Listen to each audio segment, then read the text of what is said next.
Hi friends, welcome to Vallamai AIS Academy. நம்ம அகாடமியில் வந்து சர்வம் அப்படின்னு சொல்லிட்டு ஒரு டெஸ்ட் பேட்ச் வந்து லான்ச் பண்ணியிருக்கோம். இந்த டெஸ்ட் பேட்ச் வந்து யாருக்குன்னா குரூப் 2A ப்ரிப்பேர் பண்ணுற ஸ்டூடெண்ட்ஸ்க்காக தான் வந்து இந்த டெஸ்ட் பேட்ச் வந்து நம்ம லான்ச் பண்ணியிருக்கோம். இந்த டெஸ்ட் பேட்ச்சில் நம்ம மோடு வந்து எப்படி பிரிச்சிருக்குன்னா 3 டைப் ஆஃப் மோடு வந்து பிரிச்சிருக்கோம். எப்படின்னா general English plus maths, general English plus maths plus GS. ஓகேவா? உங்களுக்கு இன்ட்ரெஸ்ட் இருந்தால் இதில் எது வேணால் நீங்கள் வந்து ஜாயின் பண்ணிக்கலாம். இந்த டெஸ்ட் பேட்ச்சில் மொத்தம் எத்தனை டெஸ்ட் வந்து கவர் ஆகுதுன்னா 30+ டெஸ்ட் வந்து கவர் ஆகுது.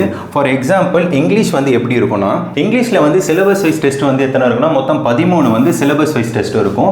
அப்புறம் புக் வைஸ் டெஸ்ட் வந்து எத்தனை இருக்குன்னா 4 இருக்கும். இந்த புக் வைஸ் டெஸ்ட்டில் புக்கில் சிலபஸை வந்து நம்ம படிக்கிற மாதிரி இருக்கும். அதுக்கப்புறம் கிராமர் ஃபுல் டெஸ்ட் ஒன்று இருக்கும், வொக்காப்ஸ் ஃபுல் டெஸ்ட் ஒன்று இருக்கும், அதுக்கப்புறம் லிட்டரரி ஒர்க்ஸ் ஃபுல் டெஸ்ட் ஒன்று இருக்கும். அதுக்கப்புறம் புதுசாக ஆட் பண்ண யூனிட்ஸ் இருக்குல்ல, யூனிட் 3, 4, 5, 6 இருக்குல்ல, இந்த யூனிட் 4 காமன் யூனிட் வந்து எல்லா டெஸ்ட்டிலுமே வந்து கவர் ஆகும். ஓகேவா? யூனிட் 3, 4, 5, 6 இருக்குல்ல, இந்த யூனிட் எல்லா டெஸ்ட்டிலுமே, அதாவது டெஸ்ட் நம்பர் 1லேருந்து 30th டெஸ்ட் வரைக்கும் எல்லா டெஸ்ட்லையுமே வந்து இந்த 4 யூனிட் வந்து கவர் ஆகும். அதுக்கப்புறம் ஃபுல் ரிவிஷன் டெஸ்ட் வந்து எத்தனை இருக்குன்னா மொத்தம் 6 ஃபுல் ரிவிஷன் டெஸ்ட் வந்து இருக்கும். ஃபுல் மாடல் டெஸ்ட் வந்து எத்தனை இருக்குன்னா மொத்தம் 4 இருக்கும். அப்போது ரிவிஷன் டெஸ்ட்டே நமக்கு எத்தனை வந்துருச்சுன்னா 10 ரிவிஷன் டெஸ்ட் வந்து வந்துருச்சு. ஓகேவா? அதுக்கப்புறம் வந்து ஜிஎஸோட ஸ்பிட்டப் வந்து எப்படி இருக்கும்னு சொல்கிறேன். அதாவது ஸ்கூல் புக்கில் வந்து எத்தனை கொஸ்டின் வந்து கேட்போம்னா, ஸ்கூல் புக்கில் வந்து 35 கொஸ்டின் வந்து கேட்போம். அதுக்கப்புறம் ஸ்டாண்டர்ட் புக்கில் 20 கொஸ்டின் வந்து கேட்போம். ப்ரீவியஸ் இயர் கொஸ்டினில் வந்து 10 கொஸ்டின் வந்து கேட்போம். ஓகேவா?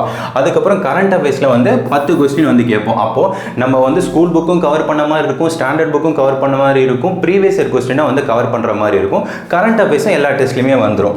இப்போ அதுக்கப்புறம் ஆப்டிடியூட் வந்து எப்படி இருக்கும்னு சொல்றேன். ஆப்டிடியூட்ல சிலபஸ் வைஸ் டெஸ்ட் எத்தனை இருக்குன்னா 20 வந்து இருக்கும். ஃபுல் ரிவிஷன் டெஸ்ட் வந்து எப்படி இருக்குன்னா 6 இருக்கும். ஃபுல் மாடல் டெஸ்ட் வந்து எத்தனை இருக்குன்னா 4 இருக்கும். அப்போ இதுலையுமே ஆப்டிடியூட்லையுமே ரிவிஷன் டெஸ்ட் எத்தனை இருக்குன்னா 10 வந்து இருக்கும். ஓகேவா? அதுக்கப்புறம் உங்களுக்கு 1-to-1 மென்டர்ஷிப்பும் வந்து இருப்பாங்க. இப்போ என்ன அனௌன்ஸ்னா, நம்ம டெஸ்டோட லாஸ்ட் டேட் டு ஜாயின் வந்து எப்போனா, நம்ம சர்வம் டெஸ்ட் பேட்ச்ல வந்து ஜாயின் பண்றதுக்கு லாஸ்ட் டேட் எப்போனா ஜூன் 30. ஓகேவா? ஜூன் 30க்குள்ள நம்ம டெஸ்ட் பேட்ச்ல வந்து இன்ட்ரெஸ்டா இருக்க ஸ்டூடெண்ட்ஸ் வந்து ஜாயின் பண்ணுங்க. எல்லாருக்கும் ஆல் தி பெஸ்ட். நல்லா நம்ம டெஸ்ட்டை பண்ணுங்க. ஓகேவா? தேங்க்யூ.